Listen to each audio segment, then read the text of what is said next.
queremos mejorar el Perú y si queremos que el Perú se comience a convertir en un país que no está en la situación que estamos ahora, estancado como en un pantano, pues tenemos que producir un cambio vital en la forma de comunicarnos. Porque un gran problema del Perú es la incomunicación que hay entre los diferentes sectores sociales, pero sobre todo entre los diferentes sectores humanos. En el Perú es un país donde escasas personas se asocian. El nivel de asociación para hacer negocios ha aumentado ahora con la nueva generación, pero en general es muy deficiente frente a otros países, mucho menos socios que son claves en el crecimiento de las empresas y claves en poderse insertar en la realidad del país. Entonces, hay aquí un problema de comunicación, hay un problema emocional de no confiar en el otro, que también la confianza se basa en todas las culturas, y hay libros sobre esto, principalmente en convenios no escritos. Y esos convenios no escritos son los que han guiado a sociedades como la China, donde los contratos no existían, a convertirse en enormes potencias económicas porque la gente confía en la palabra del otro, porque hay una gran sanción social si uno no cumple. En el Perú se tiran abajo un contrato o le echan perro muerto a una persona y no pasa socialmente nada. O sea, es tomado como un dato de la realidad. Todo este problema de comunicación tiene que ver con algo que hace Iván Herrera, a quien hemos invitado el día de hoy, que no se asuste, pues no vamos a tocar estos temas peliagudos, pero tú estás en lo que es la narración de historias, que es el storytelling, que es toda una técnica, ¿no? Sí, Julio, muchas gracias por la invitación. Efectivamente, me parecía muy interesante la introducción que hacías, porque creo que has dado en el blanco sobre lo que le da tanta importancia a esto que me encanta, la narración de historias. No se trata, como alguno podría crear, simplemente de una forma de contar algo más bonito, claro, de embellecer, de hacerse más interesante, sino se trata de establecer puentes, de establecer vínculos, ¿no? Claro. Y ahí hay un enorme potencial que podemos aprovechar mejor. Una vez Alejandro Torero, sí, Torero, que era un brillante profesor de la Universidad de San Marcos, me contó de que cuando llegaron los españoles en el Perú habían 290 reinados, una cosa así, una cifra espectacular, y habían 600 idiomas. Que este era un país muy separado porque tenía una geografía como la de Afganistán, y endiabladamente difícil, y cada valle o zona de un mismo valle tenía un reinado, o sea, había un rey ahí. Entonces, parte de los problemas que el Perú tiene es que es muy difícil de comunicar entre sí, porque no solamente están las viejas culturas quechua y aymara, sino lugares en los cuales han residido gente que ha sido traída del Mitimae. O sea, el Mitimae es una especie de exilado interno. Uno lo lee en la historia de los incas. 43% de la población fue desplazada. A lo que voy es a lo siguiente. Este país tiene incomunicaciones históricas, que vienen también de la relación costa-sierra, de muchos otros temas. Pero para ti, ¿dónde está la clave en la cual, en tu experiencia, el storytelling puede ayudar a mejorar esa comunicación? Yo creo que parte importante del camino que hay que recorrer tiene que ver con la construcción de confianza. Y esto, por supuesto, tiene mucho que ver con la integridad y el comportamiento, pero también podemos nosotros ayudar a ir tejiéndolo al mostrar vínculos, al mostrar cercanía. ¿Qué pasa?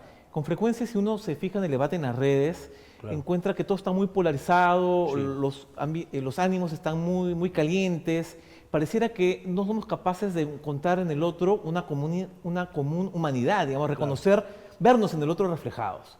Lo que pasa es que en realidad, cuando contamos historias, le ayudamos al otro a mirarse también en el espejo. No hay que olvidar que el mundo, la humanidad, ¿no? Sí. Contó historias a lo largo de la mayor parte de sus años de existencia. O sea, desde que el hombre primitivo lo empezó a hacer, cuando empezó a hablar, tomó conciencia de lo que era su inteligencia, sus capacidades cognitivas, y a partir de ahí la historia se vuelve la historia oral, ¿no? Sean Callahan, que es un experto en storytelling, sí, de Australia, plantea en un libro que en realidad el ser humano comienza a contar historias, en cierto modo, incluso antes de desarrollar el lenguaje articulado. Y los gestos, ¿no? Con los gestos, claro, en esta necesidad de compartir la experiencia común.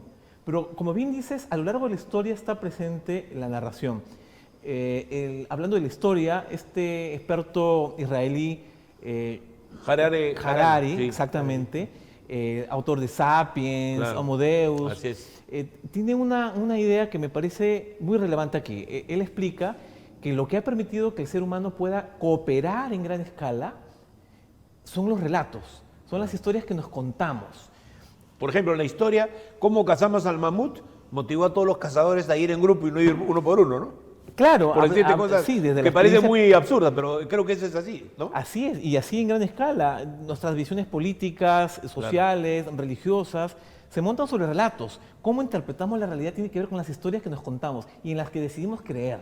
Y hay una capacidad de abstracción, dice Harari en ese libro, Sí. tan magnífico, dice que hay una capacidad de abstracción, ¿no? Que el ser humano empieza a tener magia, lo que dice, a ver visiones, a ver religión, a ver... Así es, así ¿no? es, se Entonces imagina un futuro. Así es, y se aquí, imagina. y allí hay otra clave, ¿no?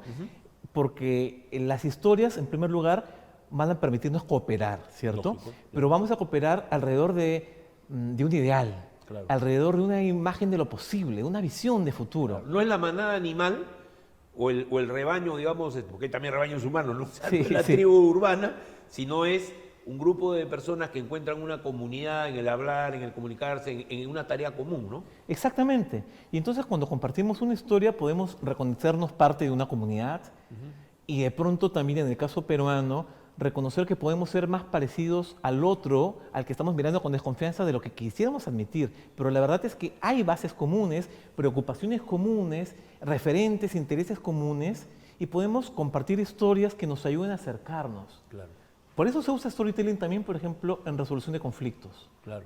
¿Sí? Sí lo he usado yo. Yo tengo una experiencia larga en eso, pero permíteme un ratito hacer un corte. Cuéntame Sí. un poco de tu vida. Queremos saber quién eres tú.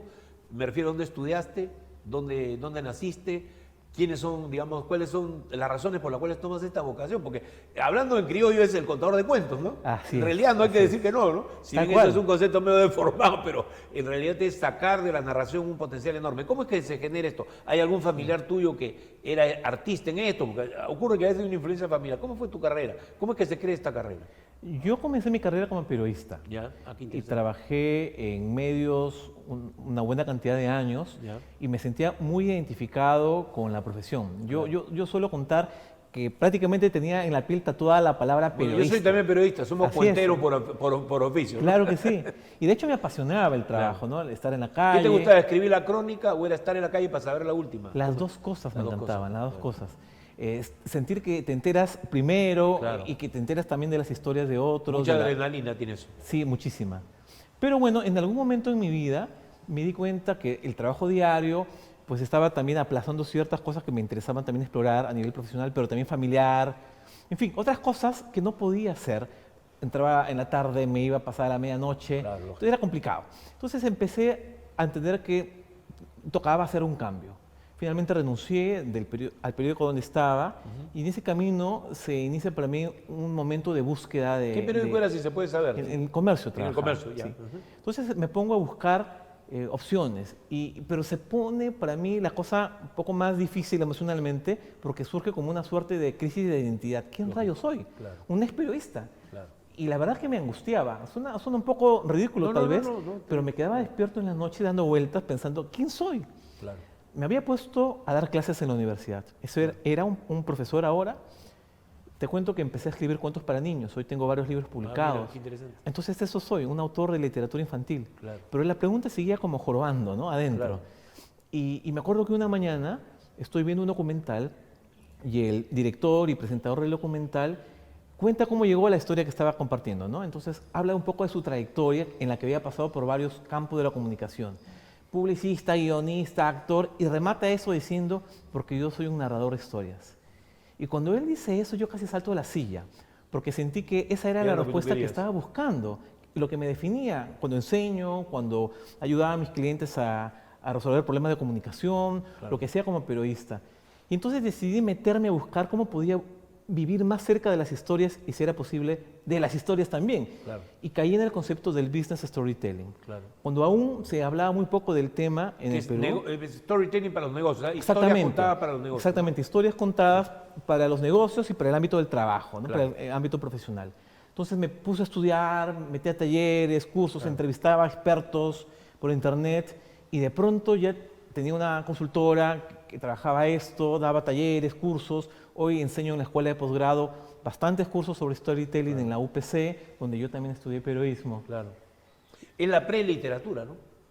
Es en realidad el storytelling, o sea, el narrar cuentos es previo a la literatura. Previo a la ¿no? literatura en el No, o sea, me refiero en la historia, ¿no? Estoy diciendo en la historia, pero además es seguro. una forma elemental de comunicación a la cual tiene Es una acceso todos por encima de las redes Todos, sociales, ¿no? Claro. si nacemos bebiendo de eso, Así ¿no? es. Y lo triste para mí es que a veces se nos ha vendido la idea de que la comunicación profesional, la de los negocios o la del trabajo, no puede recurrir a las historias. Eso es como muy poco serio, muy poco digno, ¿no? Claro. Que necesitamos dar data nada más Claro, y claro. PowerPoint. Claro. Pero la verdad es que en el camino... Es como, por ejemplo, los de televisión que se meten a narrar viajes. Solo cuando apareció Guerrero, ahí todo el mundo se dio cuenta que eso era una maravilla para descubrir el Perú.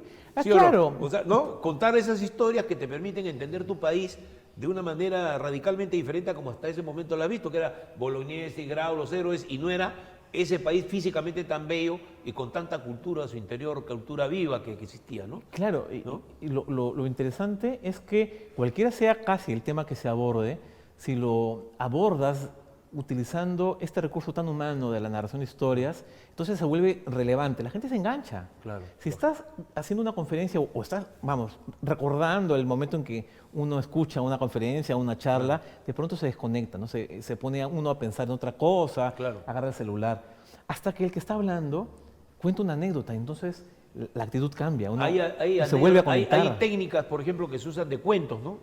Justamente en el trabajo de comunicación para empresas y también en determinados temas. Yo me he movido mucho en el campo de asesoría política, ¿no? Sí. Que es un campo difícil, porque tú sabes que generalmente tú puedes ser un buen asesor, pero a diferencia del periodismo que te leen de todas maneras, a veces no te hacen caso. Y cuando no te hacen caso, tú ves el fracaso de una campaña delante de tus ojos. Y me ha pasado éxitos y también algunos fracasos sensibles. Entonces, ahí, por ejemplo, una de las primeras cosas que le da mucho énfasis es hacer un FODA famoso, para que la persona sepa sus fortalezas, sus oportunidades, debilidades. A veces no querían, se resistían a eso, pero al final se imponía la lógica. Y entonces ahí surgían, en la discusión del FODA, de la cuán fuerte eres, cuán débil eres, cuáles son las oportunidades, o sea, todo ese análisis llevaba narraciones que para mí eran claves para entender al sujeto de campaña. O sea, la gente, cuando te habla de sí, ¿no? Cuando tiene que empezar a hablar de sus defectos, de sus éxitos, de lo que ha hecho bien en la vida o mal, empieza a narrar. O sea, es un recurso que está muy atado al alma, muy atado a la esencia del ser humano, ¿no? Y eso humaniza además al que Así se está es, presentando. claro. Cuando nos atrevemos a mostrar nuestra vulnerabilidad, cuando no nos presentamos como perfectos, es más fácil que empatice aquel que nos está escuchando. Claro. Oye, este no se para en un pedestal, Claro. puedo sentirme más cercano. Claro. Y en la comunicación, tú lo sabes de sobra, es fundamental construir la cercanía, invitar Una cierta empatía, que es la base Claro. para que alguien te acepte una entrevista, ¿no? Sí, si no, Bueno, no avanza. Un poco creo que ahí hay una lógica muy importante también que tiene que ser un poco orientada en el caso del periodismo, ¿no? Que se ha vuelto muy de trinchera, ¿no? O sea, la trinchera divide, ¿no? Pero el storytelling une. Un ejemplo, por ejemplo, también que me parece interesante es en la campaña de Barack Obama, hablando del uso del storytelling en la política, y luego hablamos del que haces tú, es una famosa narrativa que él metió en su campaña, la segunda campaña que hizo, que era difícil, la logra ganar porque él pone ejemplos como el siguiente. Dice, yo llegué a Ohio y conocí a la señora Milton y a la señora no sé cuántos, ¿no? Una tenía 2 hijos que tenían problemas mentales y la otra tenía una niña con cáncer. Y estas mujeres trabajaban 14, 15, 20 horas al día, algunos fines de semana, etcétera, para poder sostener a su familia. Y no tenían seguro social. 48 millones de americanos no lo tienen, así lo dijo en el debate. Y eso no es justo. Nada más. Esa pequeña historieta le sirvió a él, fue el gran debate que él generó sobre el Medicare y toda la parte médica en Estados Unidos, a partir de esa narración tan elemental. O sea, la experiencia, en el caso de los políticos, a los políticos yo les he enseñado siempre a contar su experiencia. ¿De acuerdo? O sea, en el caso de Alberto Andrade, que asesoré, a contar la experiencia de su fábrica, ¿no? A otros que he asesorado, la experiencia municipal que habían tenido, o la experiencia de relación con gente importante de la comunidad que habían revelado. Entonces, las historias ejemplares ayudan a que la gente también identifique este valor humano que tú dices que tiene la entrevista, y los políticos son ahora ya los seres más lejanos de la gente, ¿no? Esta experiencia que compartías de Obama me parece fundamental porque si algo hace el storytelling es permitir que la audiencia se reconozca allí. Esta señora Milton, de la que estabas hablando en la historia de Obama, de pronto representa a estos millones de estadounidenses. 48 millones que no 48 tienen millones seguro, ¿no? sin seguro. Claro. Entonces era fácil empatizar con eso.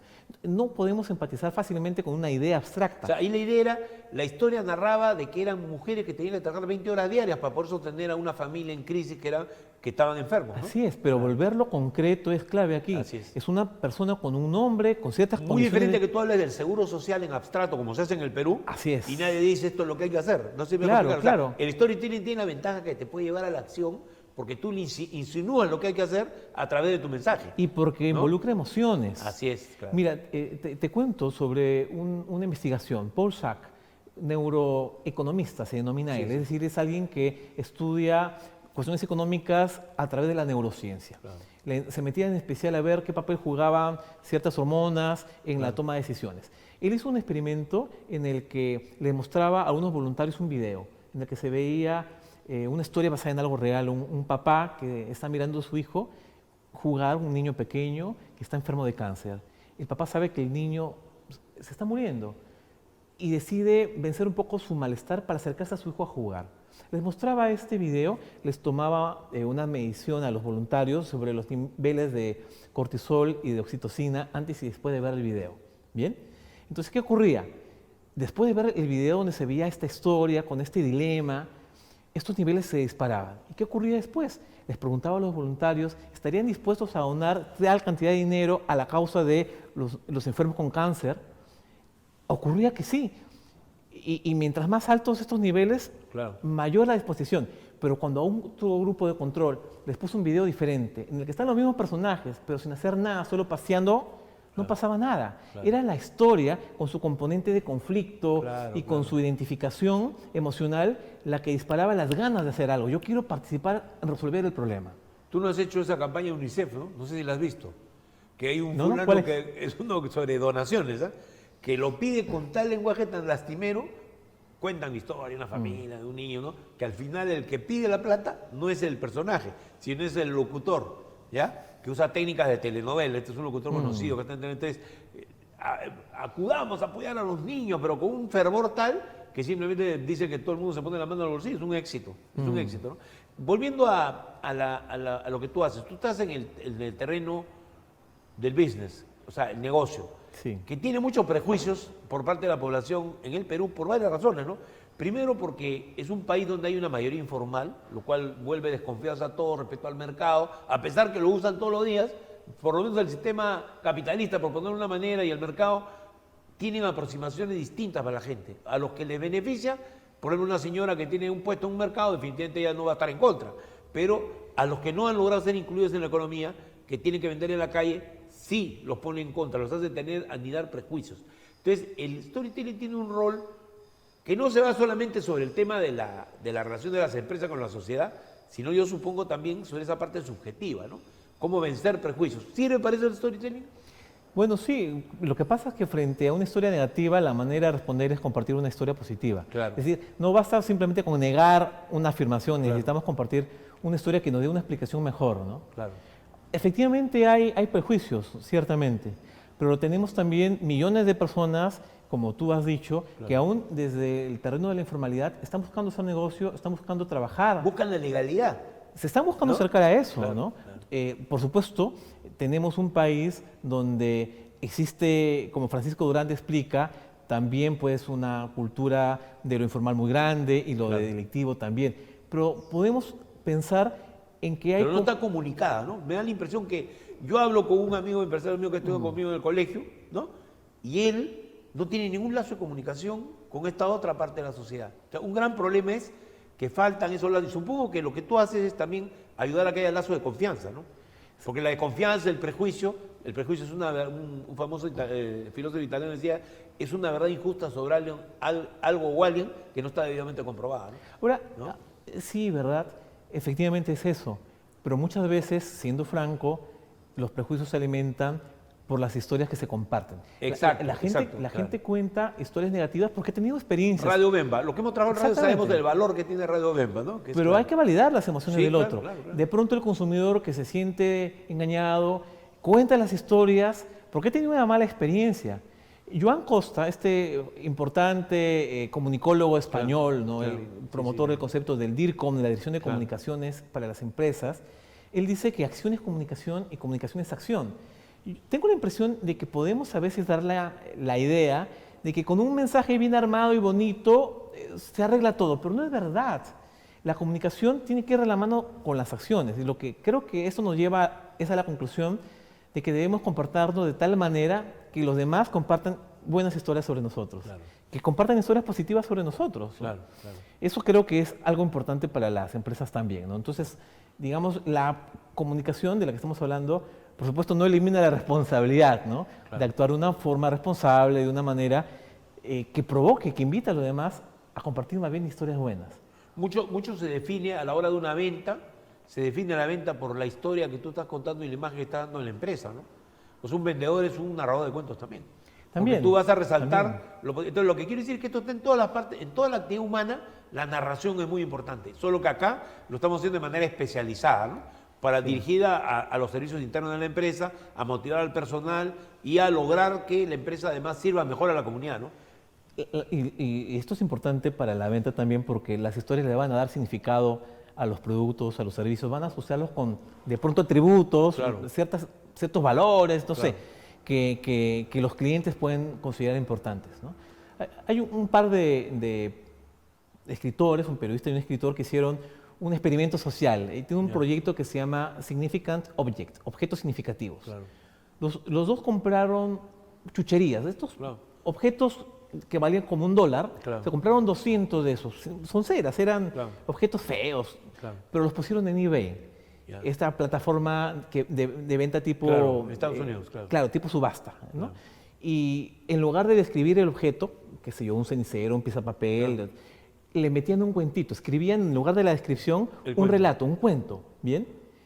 Y en el sistema de eBay hay como subasta, ¿no? Puede ir Claro, sí. aumentando el valor. Ellos compraron 200 objetos, entonces esto era 200 y pico dólares lo que gastaron en comprar. Claro. ¿Sabes cuántos dólares recabaron al final Con las historias. con las historias? ¿Cuánto? Más de 8.000. Más de 8.000. Desde 200 y pico hasta 8.000. Claro. Y la diferencia la hizo únicamente la historia. La historia le dio significado. Lógico. Hizo que no fuera un cenicero feo. Es como, por ejemplo, Inca Kola. algo más. Como Inca Kola, ¿no? Sí. A la hora que entra Coca-Cola, hace una toma no tan hostil, ¿no? Fue un acuerdo de varios años. Termina Inca Kola siendo un producto que la gente resiste a que se quite del mercado, ¿no? Como pasó con el chocolate Nestlé, sobre el cual surgieron todos, el Sublime. Mil maldiciones porque le cambiaron la fórmula y se volvió algo diferente. Entonces, ahí que hicieron en el caso de Inca Kola fue contar la historia de las familias que comían en chifa. Inca Kola se consolida porque ya no le quedó más remedio a Coca-Cola que esperar a otra oportunidad para hacer un cambio. Querían cambiar la marca, querían hacer otra cosa. Y la historia ha demostrado que era muy fuerte la narrativa de la comida peruana, que venía pues de años antes, ¿no? Estaba ratificada en toda la publicidad de Inca Kola, que era de sabor peruano y además estaba asociada a determinado tipo de comidas, a la criolla y al chifa.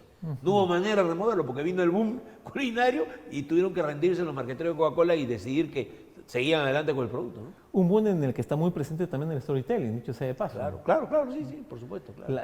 Las comidas nos llevan a los recuerdos, Así es. al hogar. Claro, tiene su parte falsa también porque a veces decora un poco el mundo, pero en fin, sí, claro. Sí, no, bueno, Claro, pero tiene su parte muy positiva que es la emotiva, ¿no? mueve las emociones. Mueve las Quizás emociones. más gente se ha quedado en el Perú por ese ídolo que es la comida, ¿no?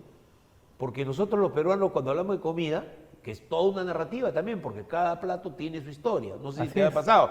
Cuando hablan del ceviche, los peruanos construyen, yo voy a Chiclayo sí, las historias son de lo más disímiles y variadas y creativas, ¿no? Que son la narración entre vecinos de cómo se hace bien ese ceviche y cuándo lo han comido más rico. O sea, es increíble. Mira, son varias formas de abordarlo. Las historias sobre el origen del plato, pero las historias también de nuestros propios recuerdos, esta historia íntima, emocional de nuestro vínculo con el plato, ¿no? Claro, que es el santo que celebramos. Voy a continuar. Amigos, vuelvo con ustedes en los siguientes minutos aquí en Sinfloro. Estamos en un diálogo con Iván Herrera, muy interesante sobre el storytelling, o sea, la narración de noticias, de cuentos, no noticias de cuentos, que permite entender muchas veces y mejorar el clima de relación en los negocios y en la sociedad. Vuelvo con ustedes.